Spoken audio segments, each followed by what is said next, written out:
My life started to change in 1984 because I discovered something, hip-hop culture. How many people like hip-hop culture? Anybody love hip-hop music? Okay, it's fine if you don't, But hip-hop is more than just a feel-good music where words rhyme. And it's very important that we educate students about that, and even some of our educators who are from a different culture or a different generation or just like different types of music. Even if they're not into hip-hop, we're not trying to turn them into hip-hop fans. We're just trying to help them appreciate hip-hop. Because when I came to Wesleyan, one of the things that one of your professors, so I'm going to mention later, helped me appreciate was the value of folk and country music.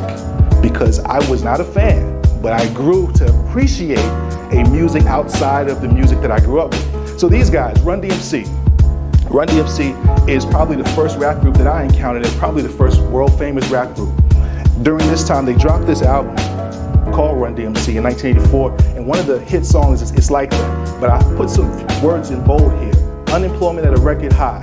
People coming, people going, people born to die. And if you skip down, they talk about people in the world trying to make ends meet.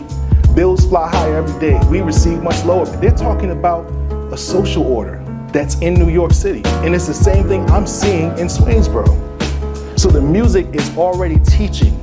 The music is not just a feel-good music. They're not talking about drug use. They're talking about how things are not right and not equitable.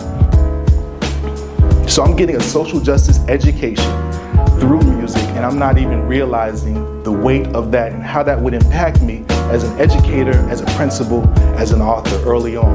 Social justice means that we are willing to challenge things that are not right. We speak up. We're not silent.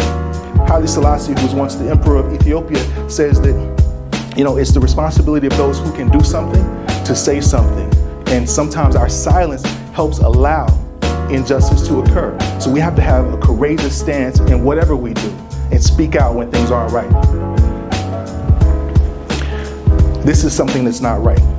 Nearly 60% of students in gifted education are white, according to the most recent federal data, compared to 50% of public enrollment overall.